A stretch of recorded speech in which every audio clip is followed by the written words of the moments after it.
अस्सलामुअलैकुम फ्रेंड्स, कैसे हैं आप सब। उम्मीद करती हूँ कि आप सब अच्छे से होंगे, खुश होंगे, सलामत होंगे। मैं हूं तबस्सुम गुलफ्शा, आपकी दोस्त, आपकी होस्ट इंडिया से। और welcome back to my channel. मैं लेकर आई हूँ आपके लिए बहुत ही एक इंस्पिरेशनल स्टोरी, जिसको देखने के बाद, जिसको सुनने के बाद आप भी चाहेंगे कि आपके देश का भी प्रधानमंत्री एक मुस्लिम होना चाहिए। जी हाँ फ्रेंड्स, हम भी चाहेंगे कि हमारे देश का प्रधानमंत्री एक मुसलमान बने, एक मुसलमान को भी मौका मिले कि हमारे देश का प्रधानमंत्री बने। तो फ्रेंड्स, मैं आज आपसे सवाल पूछना चाहती हूँ कि कौन से ऐसे प्रधानमंत्री है, मुस्लिम प्रधानमंत्री, जिन्होंने अपने पूरे विश्व में ये रिकॉर्ड बनाया है, लगातार 5 बार इलेक्शन जीतकर। जल्दी से अपने कमेंट बॉक्स में जाकर कमेंट करके बताएं, उनका नाम कमेंट करके बताएं। और फ्रेंड्स, इस वीडियो को बिना स्किप किए पूरी लास्ट तक देखिएगा। अगर आप इस चैनल पे न्यू है तो सब्सक्राइब करना ना भूलें, नोटिफिकेशन बेल ऑन कर ले, ताकि मैं सारी लेटेस्ट वीडियोस के अपडेट्स आप तक पहुंचते रहे। और ये टॉपिक प्रज्ञा के पन्ने की तरफ से, ये वीडियो प्रज्ञा के पन्ना की तरफ से है। और इन्होंने इस प्रधानमंत्री के बारे में पूरे डिटेल में इस वीडियो में बताया है। चलिए चलते देखते हैं इस वीडियो को, उसके बाद अपनी गुफ्तगू जारी रखते हैं। नमस्कार दोस्तों, शेख हसीना पूरी दुनिया की इकलौती मुस्लिम महिला जिसने 5 बार प्रधानमंत्री बनकर इतिहास बना दिया।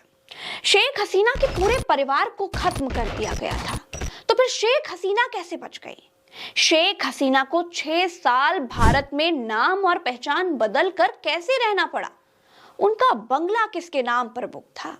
इंदिरा गांधी के घर से शेख हसीना का घर कितनी दूर था? शेख हसीना पर बांग्लादेश के भीतर घुसने पर प्रतिबंध था, तो फिर वो कैसे बांग्लादेश पहुंच गई? और 5 बार की प्रधानमंत्री कैसे बन गई? कैसे वो इतनी शक्तिशाली बन गई कि उनके सामने लड़ने वाला 500 वोटों के लिए भी तरस गया? तो कुर्सी की पेटी बांध लीजिए दोस्तों। आज बात 300 में से 223 सीटें जीतकर 5वीं बार बांग्लादेश की प्रधानमंत्री के तौर पर शपथ लेने वाली इस दुनिया की सबसे प्रभावशाली प्रधानमंत्री शेख हसीना की होगी। दोस्तों, तारीख थी 15 अगस्त, साल था 1975। भारत में स्वतंत्रता दिवस मनाया जा रहा था, लाल किले से तिरंगा फहराया जा रहा था। लेकिन बांग्लादेश में उसी रोज तख्ता पलट की साजिशें चल रही थी। ढाका में गली नंबर 12 और गली नंबर 11 के बीच में पड़ता था धनमोड़ी का बंगला 32। ये बंगला शेख हसीना के पिता और बांग्लादेश के बंगबंधु कहे जाने वाले शेख मुजीबुर रहमान का था। और मुजीबुर रहमान बांग्लादेश के राष्ट्रपति थे। सुबह का वक्त था। बंगले के भीतर मौजूद शेख हसीना का पूरा परिवार पूरी तरह नींद से जाग भी नहीं पाया था कि अचानक गोलियों की आवाजें सुनाई देने लगी। घर के बाहर टैंकों की आवाजें सुनाई देने लगी। गोलियों की आवाज सुन शेख मुजीबुर रहमान ने खुद को परिवार समेत एक कमरे में बंद कर लिया था। धनमोड़ी 32 के इस कमरे के भीतर सभी लोग बड़े तनाव में थे। कुछ समय के बाद जब गोलियों की आवाजें आना बंद हो गई, लोगों को लगा कि अब खतरा टल गया है। मुजीबुर रहमान ने बड़ी हिम्मत दिखाई और कमरे से बाहर आए। लेकिन जैसे ही वो कमरे से बाहर आए, उनके सामने 2 नौजवान बंदूक लिए खड़े थे। मुजीबुर रहमान ने उनसे बड़ी हिम्मत करके पूछा कि भाई, ये सब कुछ क्या चल रहा है, तुम्हें क्या चाहिए? लेकिन उन्होंने कोई जवाब नहीं दिया। मुजीबुर रहमान को कोई जवाब नहीं मिला। शेख मुजीबुर रहमान को बाहर लाया गया। सामने से बंदूक लिए एक व्यक्ति आगे बढ़ा और 18 गोलियां तब तक चलाईं जब तक शेख मुजीबुर रहमान की मौत नहीं हो गई। सेना के इस तख्ता पलट की कोशिश में शेख हसीना के पिता मुजीबुर रहमान, उनके 3 भाई, उनकी मां की बारी बारी से हत्या कर दी गई। हमले में कुल 20 लोग मारे गए थे। शेख हसीना के घर का कोई भी पुरुष जीवित नहीं बचा था। तो अब सवाल यह है कि फिर शेख हसीना कैसे बच गईं? उनकी बहन कैसे बच गईं? कहां थी शेख हसीना? वो कहां छिप गई थी? दोस्तों, सेना ने तख्ता पलट कर दिया था। बांग्लादेश को पाकिस्तान के चंगुल से छुड़ाने के लिए आंदोलन करने वाले और भारत की मदद से बांग्लादेश बनवाने वाले बांग्लादेश के राष्ट्रपति मुजीबुर रहमान मारे जा चुके थे। लेकिन अभी भी 2 बेटियां सुरक्षित थीं, क्योंकि वो दोनों बांग्लादेश की सीमा से बाहर जर्मनी में थी। बांग्लादेश से 7287 किलोमीटर दूर जर्मनी में फोन की घंटी बजी। खबर मिली कि बांग्लादेश में मुजीबुर रहमान के परिवार समेत सबकी हत्या कर दी गई। फोन के दूसरी तरफ फोन उठाने वाली थी शेख मुजीबुर रहमान की सबसे बड़ी बेटी शेख हसीना। जी हाँ, पिता की मौत की खबर सुनकर वो बेसुध हो गई। शेख हसीना पूरी तरह से टूट गई थी। जब उन्हें पता चला कि उनके परिवार के एक एक व्यक्ति को चुन चुन कर मौत की घाट उतार दिया गया है, तो वे बदहवास हो गई। किसी ने नहीं सोचा था कि जिस देश के लिए शेख मुजीबुर रहमान ने पाकिस्तान से विद्रोह किया, उसी देश में उनकी हत्या कर दी जाएगी। शेख हसीना भी इस बात का विश्वास नहीं कर पा रही थी। उनकी छोटी बहन शेख रेहाना ने उनको संभाला। शेख हसीना को बताया गया कि बांग्लादेश में सैन्य तख्ता पलट हो गया है, उनकी जान को भी खतरा है। शेख हसीना अपने पिता के अंतिम दर्शन के लिए भी बांग्लादेश नहीं जा सकी। सभी तरफ से निराश और हताश और दुखी शेख हसीना के लिए उस वक्त लगा कि सब कुछ खत्म सा हो गया है। लेकिन ठीक उसी वक्त शेख हसीना को इंदिरा गांधी के शासन वाले भारत से मदद की पेशकश की गई। भारत से मदद की पेशकश में शेख हसीना के लिए जीवन की एक नई उम्मीद थी। शेख हसीना अपनी बहन को लेकर के दिल्ली आ गई। तत्कालीन प्रधानमंत्री इंदिरा गांधी ने उन्हें भारत बुलाया। दिल्ली के लाजपत नगर की रिंग रोड के पंथारा पार्क के पास एक घर में बड़ी कड़ी सुरक्षा के बीच शेख हसीना और उनकी बहन को रखा। भारत में करीब 6 सालों तक शेख हसीना अपना नाम और पहचान बदल कर रही थी। शेख हसीना को बांग्लादेश से तड़ीपार घोषित किया जा चुका था। वो बांग्लादेश नहीं जा सकती थी। उधर बांग्लादेश में जियाउर रहमान के नेतृत्व में सैन्य शासन स्थापित हो चुका था। 6 साल तक छिपे रहने के बाद शेख हसीना सामने आई। उन्होंने बांग्लादेश के लिए आवाज उठाई। साल 1981 में भारत में ही रहते हुए उन्हें आवामी लीग, जिसकी स्थापना उन्हीं के पिता ने की थी, उसका अध्यक्ष चुन लिया गया। अब शेख हसीना समेत पूरे बांग्लादेश की किस्मत बदलने वाली थी दोस्तों। आवामी लीग का अध्यक्ष चुने जाने के बाद शेख हसीना को हिम्मत आई। उन्होंने बांग्लादेश लौटने का निर्णय लिया। साल 1981 में ही वो बांग्लादेश लौट गई। जी हाँ, शेख हसीना करीब 6 साल बाद अपने देश लौट रही थी। अब देश लौटने पर भारी भीड़ उनके स्वागत के लिए पहुंची। देश लौटने के कुछ समय के बाद ही उन्हें गिरफ्तार कर लिया गया। गिरफ्तारी और नजरबंदी का दौर शेख हसीना के लिए बड़ा लंबे समय तक जारी रहा। जब मन होता था तब शेख हसीना पर तरह तरह के करप्शन के चार्जेस लगाकर उन्हें गिरफ्तार कर लिया जाता था।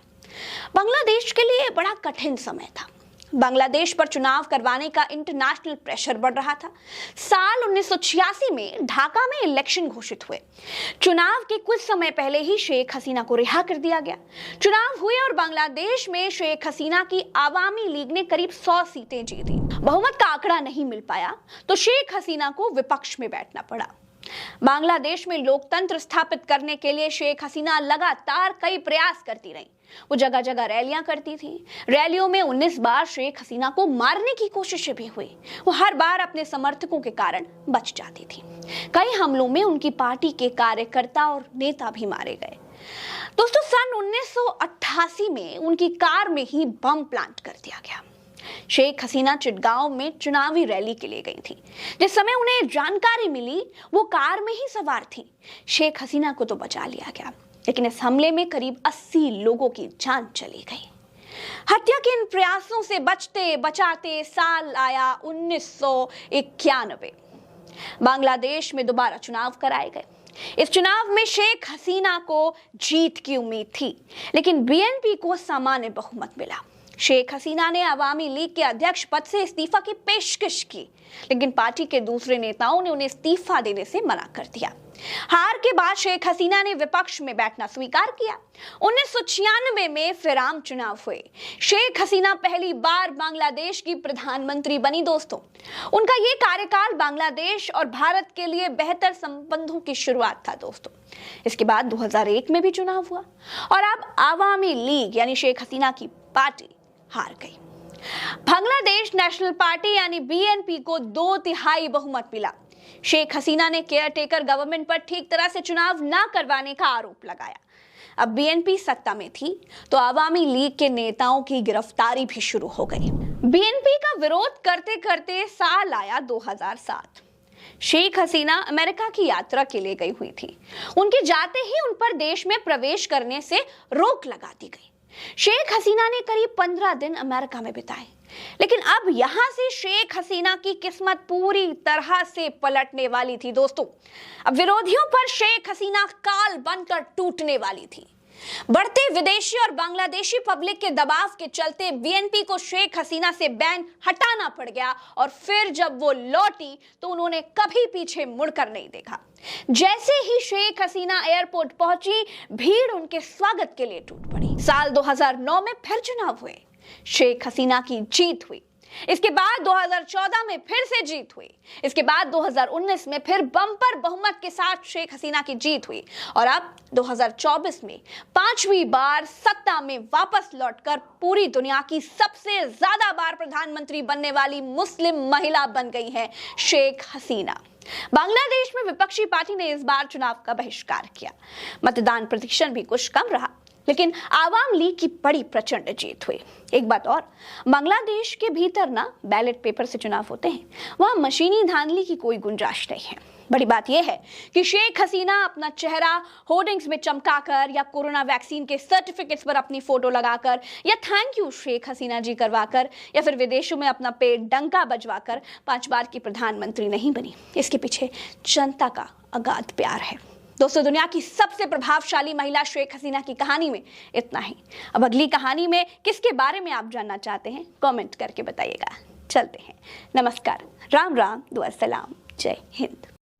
तो फ्रेंड्स, देखा आपने वीडियो कि विश्व की नंबर 1 मुस्लिम प्रधानमंत्री और कोई नहीं, शेख हसीना है। जी हाँ फ्रेंड्स, शेख हसीना बांग्लादेश की प्रधानमंत्री। और ये बहुत बड़ी खुशी की बात है कि कोई मुस्लिम प्रधानमंत्री का काम इतना अच्छा है कि वहां के लोग उसको लगातार 5वीं बार जिता रहे हैं। तो फ्रेंड्स, इससे बढ़कर क्या बात होगी? क्या आप नहीं चाहते कि हमारे देश का प्रधानमंत्री भी एक मुस्लिम हो? हमारे देश में भी एक मुस्लिम कैंडिडेट को प्रधानमंत्री का बनने का मौका मिलना चाहिए। तो फ्रेंड्स, अगर आप ये चाहते हैं तो कमेंट बॉक्स में जरूर जाके बताएं, यस लिखें कि आप चाहते हैं या नहीं चाहते हैं। ये कमेंट बॉक्स में आप जरूर जाके बताएं। मैं तो चाहती हूं कि हमारे देश में भी मुस्लिम प्रधानमंत्री होना चाहिए, एक मुसलमान को भी प्रधानमंत्री बनने का मौका मिलना चाहिए। और जो आप और हम वोट देते हैं, प्लीज अपना वोट का उपयोग सही लोगों के लिए करिए, क्योंकि हमारे वोट का दुरुपयोग हर जगह हर कोई कर रहा है। तो फ्रेंड्स, जो अपना आप अगर वोट दे रहे हैं, अगर आप वोट दे रहे हैं किसी को, तो ये देखिए सामने की कैंडिडेट कौन है। कोशिश करिए कि अपने कौम का कैंडिडेट को आप वोट दें। और फ्रेंड्स, मुझे शेख हसीना के बारे में जानकर बहुत दुखी महसूस हुआ। बहुत मैं शॉक्ड थी ये न्यूज देखकर। मुझे तो मालूम नहीं था उनकी स्टोरी, मैंने उनकी स्टोरी पहले नहीं देखी थी, पर ये वीडियो देखने के बाद मुझे बहुत बुरा लगा कि उनके फैमिली से 20 लोगों की निर्मम हत्या कर दी जाती है। उनके पिता को गोली मारकर उनके पिता की हत्या कर दी जाती है। ये चीज देखने के बाद मुझे बहुत शॉकिंग फील हुआ, अच्छा नहीं लगा। और इन सब के बावजूद इतना बड़ा एक मास मर्डर होने के बावजूद भी जो शेख हसीना ने हिम्मत नहीं हारा। और उससे बड़ी बात, जो इंदिरा गांधी उस समय की जो प्रधानमंत्री भारत की थी, उन्होंने आगे बढ़कर शेख हसीना की मदद करी। ये सबसे बड़ी बात है। उनके लिए भी एक मेरे तरफ से एक जोरदार तालियां हैं उनके लिए भी। मैं उनका शुक्रिया कैसे अदा करूं या फिर जो उनके लिए कहा जाए इस वक्त वो कम है कि एक भारत के प्रधानमंत्री बांग्लादेश के प्रधानमंत्री की बेटी को उस वक्त मदद करती है जब उसको सबसे ज्यादा जरूरत होता है। उसके अपने लोग, उनके अपने देश के लोग, सबने उनके लिए अपना दरवाजा बंद कर दिया था। तब भारत की प्रधानमंत्री इंदिरा गांधी जी ने उन्हें जर्मनी से बुलाकर भारत में 6 साल रखा और उसके बाद फिर 6 साल बाद हसीना जी अपने देश लौटती हैं उसी जोश और उसी हिम्मत के साथ। और कहते हैं ना कि हमेशा बुरे दिन नहीं होते। अगर अभी शाम है तो सुबह तो होना ही है, और सुबह है तो शाम तो होना ही है। बुरे दिन आज है, कल अच्छे दिन आने ही है। तो वही हुआ शेख हसीना जी के साथ भी। उनके बुरे दिन निकल गए और अभी उनके अच्छे दिन चल रहे हैं। उनका जो इतना स्ट्रगल था, उनके लाइफ का इतना स्ट्रगल, इतना सेक्रीफाइस उन्होंने किया, अपने लोगों को खोकर, उनके पूरे परिवार को खोकर, जो सेक्रीफाइस, जो हिम्मत बांध के रखा, अल्लाह ताला ने उसके सब्र का सिला दिया। उन्हें आज ऐसे मुकाम पे लाके खड़े कर दिया कि पूरी दुनिया उनके लिए ताली ठोक रही है, पूरी दुनिया उनके साथ खड़ी है और पूरी दुनिया उनको सैल्यूट कर रही है कि कोई अगर प्रधानमंत्री होना है तो ऐसी होना है। यानी इतनी शक्तिशाली प्रधानमंत्री बन गई है शेख हसीना पूरे विश्व की कि उनको अब कोई टक्कर ही नहीं दे पा रहा है उनके देश में। तो फ्रेंड्स, उम्मीद करती हूं कि आप लोग भी चाहेंगे कि हमारे देश भारत में भी मुस्लिम प्रधानमंत्री बने और इसका आवाज अभी से उठाएं, इसी तरीके से उठाएं, जिस तरीके से आप चाहें उस तरीके से उठाएं, मगर हमारे देश में भी एक मुस्लिम प्रधानमंत्री की होना चाहिए। उम्मीद करती हूं कि आप सभी को मेरी राय, मेरा सवाल और मेरा ये वीडियो बहुत पसंद आया हो। मिलते हैं अगले वीडियो के साथ, मगर प्लीज फ्रेंड्स, अगर आप इस चैनल पे न्यू है तो सब्सक्राइब जरूर करें, नोटिफिकेशन बेल ऑन कर ले ताकि मेरे सारे लेटेस्ट वीडियोस के अपडेट्स आप तक पहुंचते रहें।